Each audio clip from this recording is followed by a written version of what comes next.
এই শান্তিনিকেতনের এটি একটি বৈশিষ্ট্য।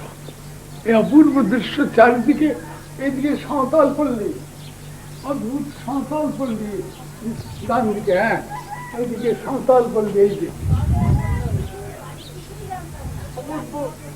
সব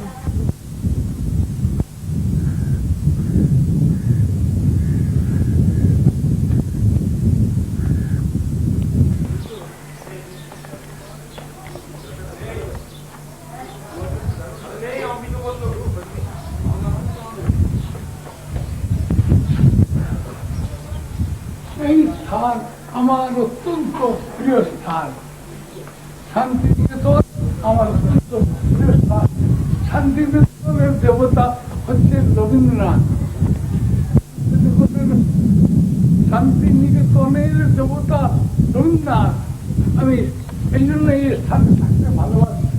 এই স্থানে অনেক সময় জীবন সময় এখানে স্থান।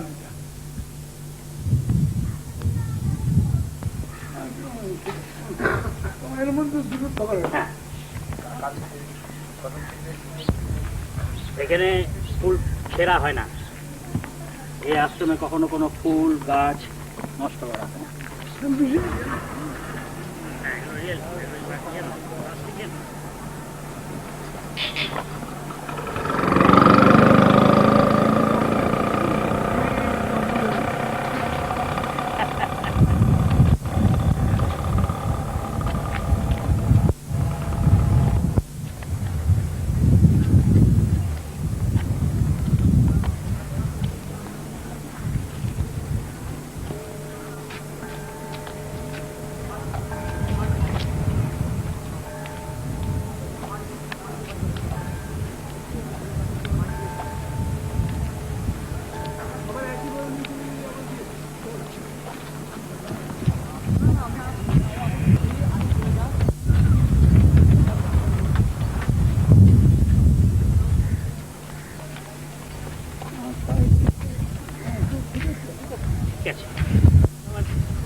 মজা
দেখো এটা ফটো তুলে লাগা না।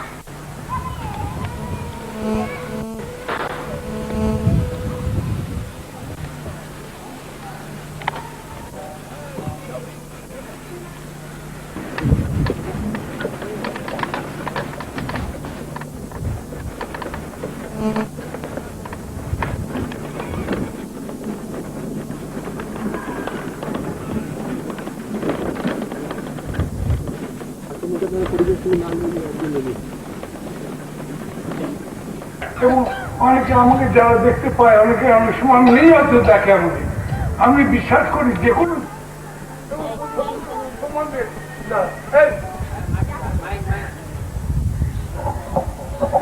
কিছু নেই। তবে তো কি মুশকিলে পড়লাম, এরকম হয় না, এরকম হওয়ার কি চান্স নেই। তবে তো সব আমি হিন্দু নই, আমি হিন্দু নই, আমি হিন্দু নই।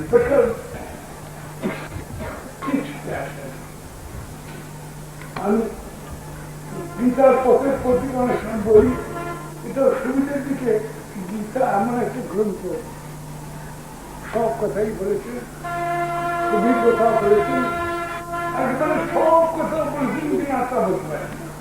একটা দুটো কিছু কথা, কিছু কিছু কথা আকারে মিলতে বলেছেন, দেখতে পাই গীতার খুলে দেখতে পাই কোনো কোনো কথা আকারে মিলতে বলেছেন, কথা বলে ভাই পড়ে নেই।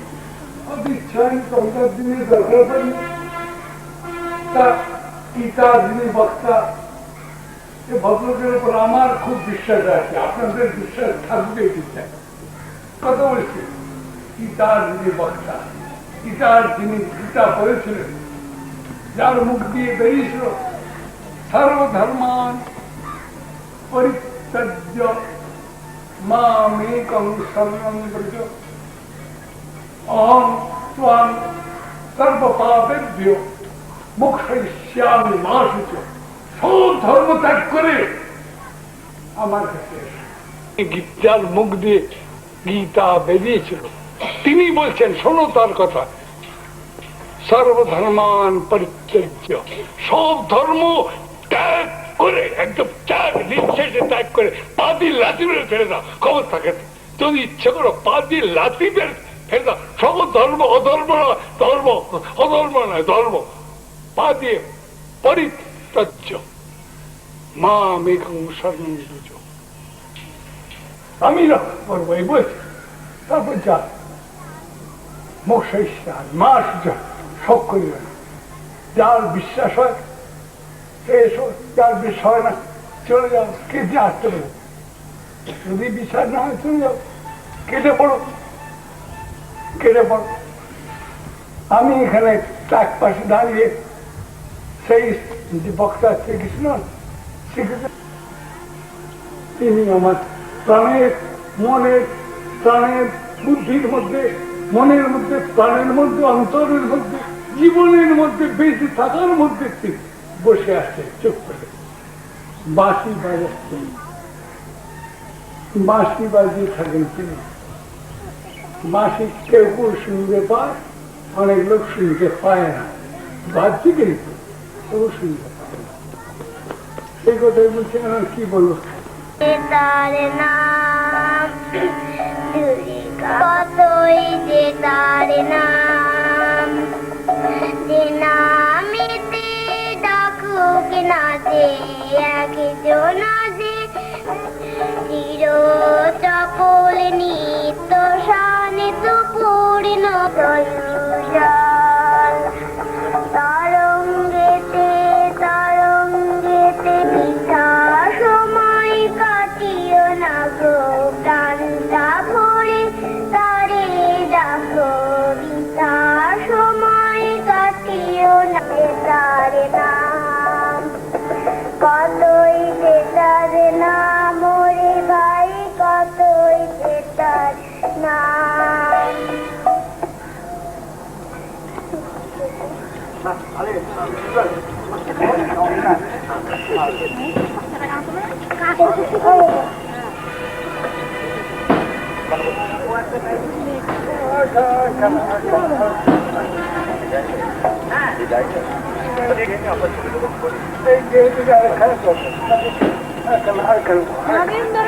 বসে আছি,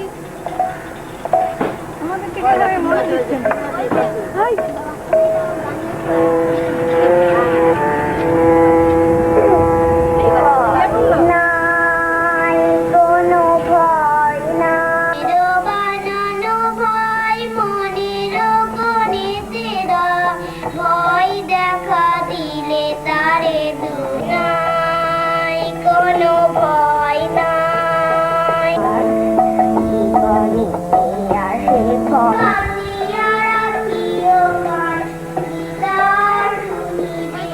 ফটো তুলতে বললাম, এই যে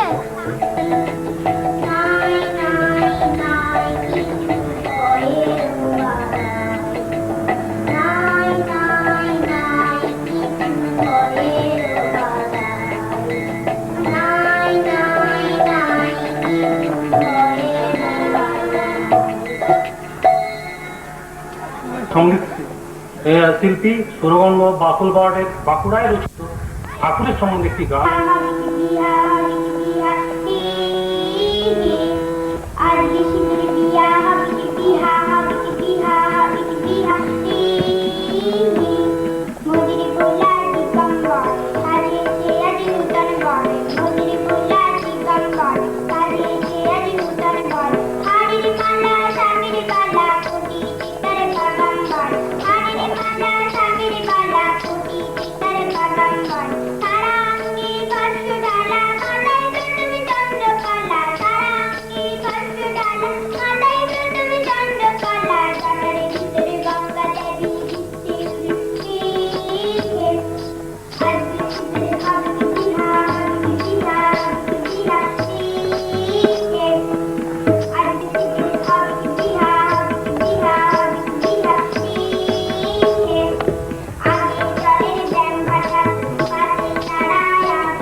জানি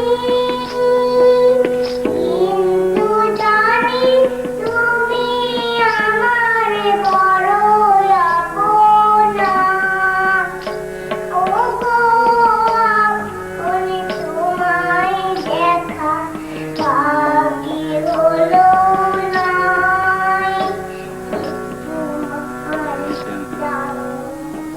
ঠান্ডা কমছে না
বাবা কি নেবেন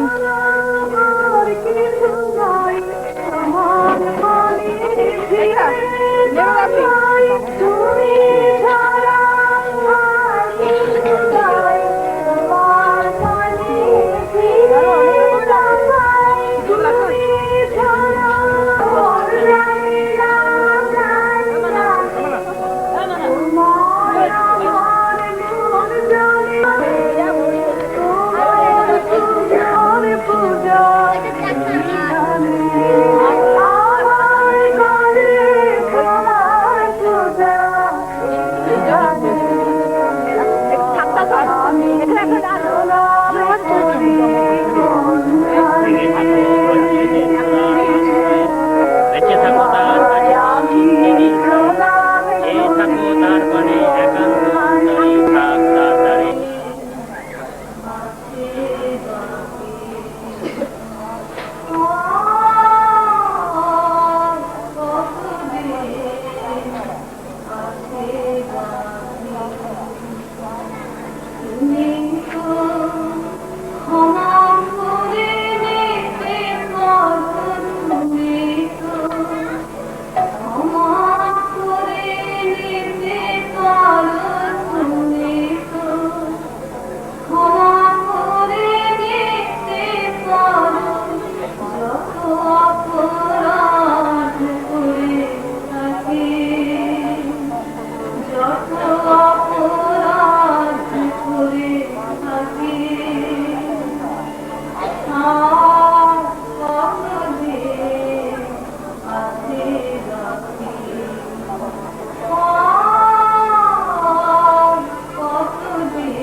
তুমি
गुरु विष्णु गुरुदेव महेश्वर गुरुदेव परम ब्रह्म तस्मै श्री गुरवे नमः। अशीत गिरिशमं शतज्जलं सिंधु पात्रे शूरतरुवर्षकालिकनि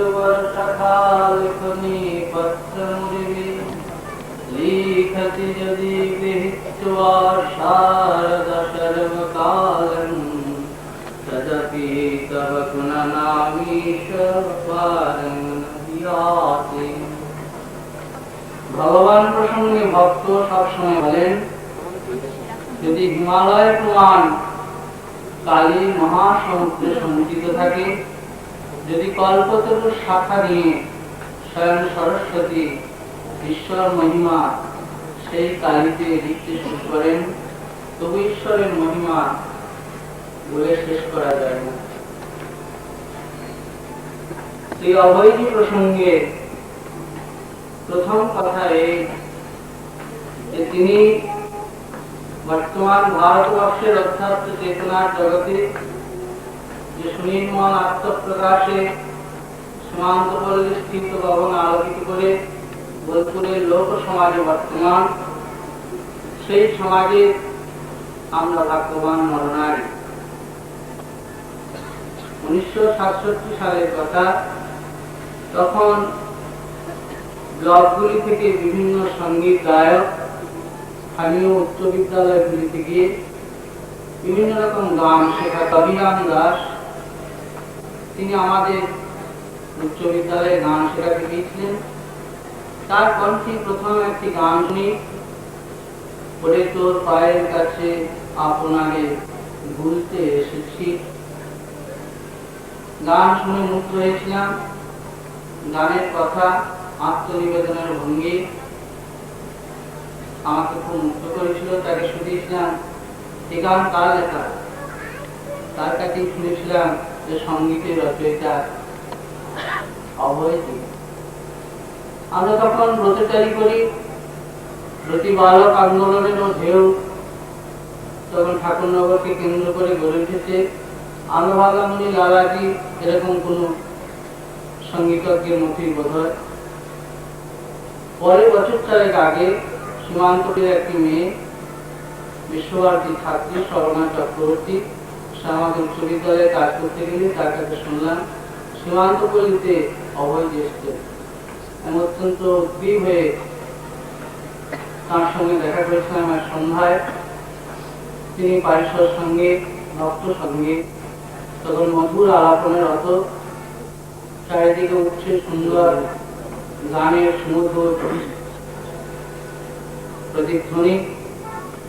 সেই সঙ্গীতের প্রতিধ্বনির মধ্যে বসে একটি কথাই মনে হচ্ছিল, আপনারাও জানেন যে প্রমোদ কুমার চট্টোপাধ্যায় যেটি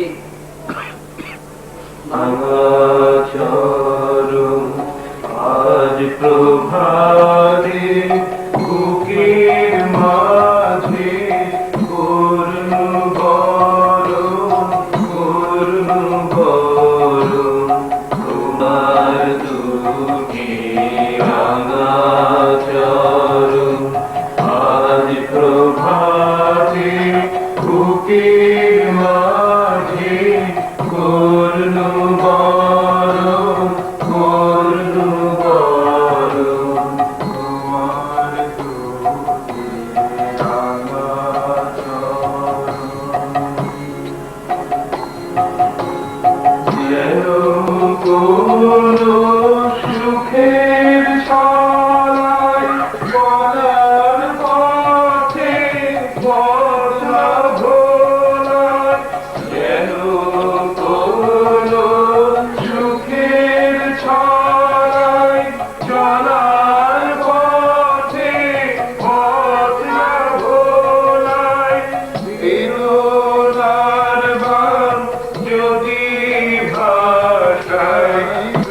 দোলার গান যদি ভাষায় রয় যেন মোর তোমার স্মরণ, তোমার চোখে আজ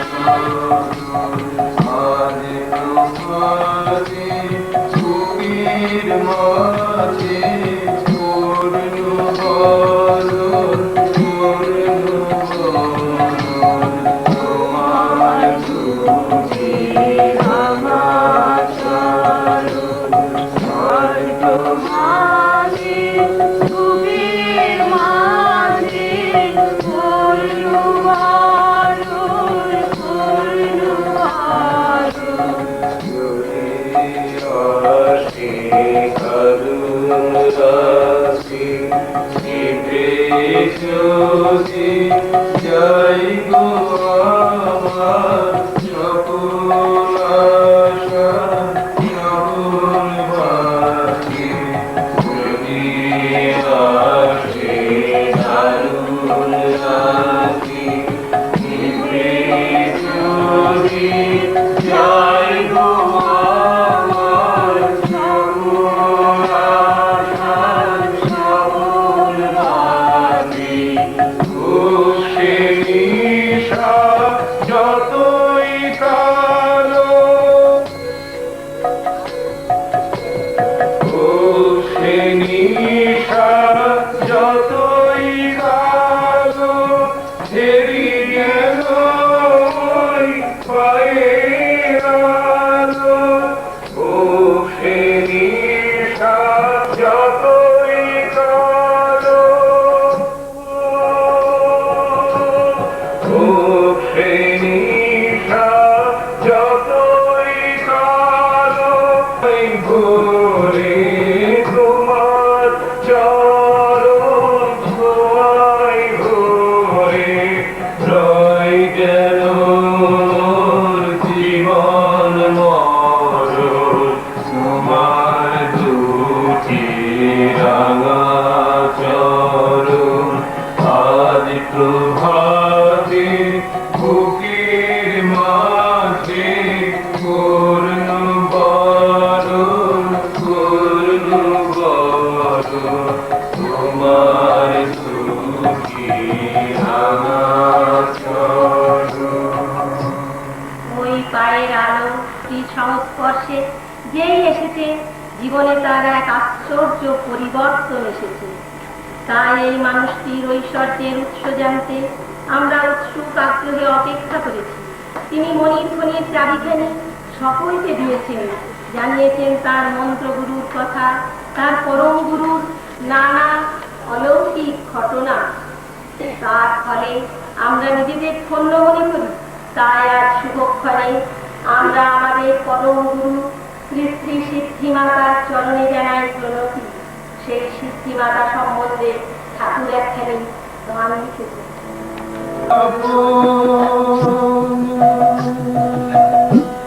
আপন হতে তুমি আপন, তোমার কাছে কি আর গোপন, আপন হতে তুমি আপন, তোমার কাছে কি আর গোপন, আর কেহ নাই তোমার মতো, আর কেহ নাই তোমার মতো, তোমায় আমি প্রণাম করিলাম,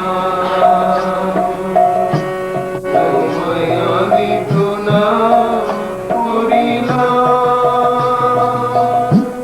তোমায় আমি প্রণাম করিলাম। জীবন ভরে যা করেছি তোমার পায়ে সকল আনিলাম,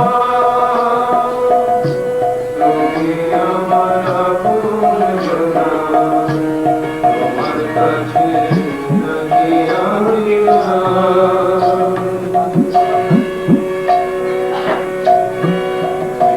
তুমি আপন, তুমি তুমি আমার পরম চেতনা,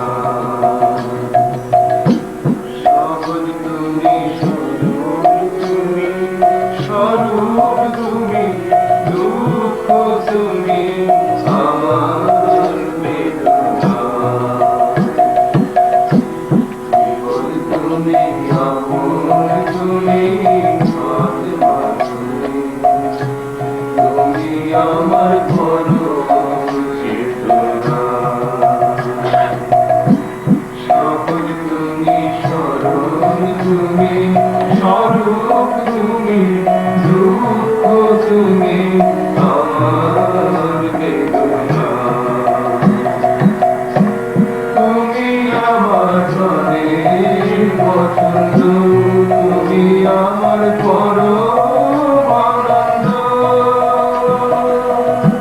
তুমি আমার প্রাণের পছন্দ তুমি আমার পরম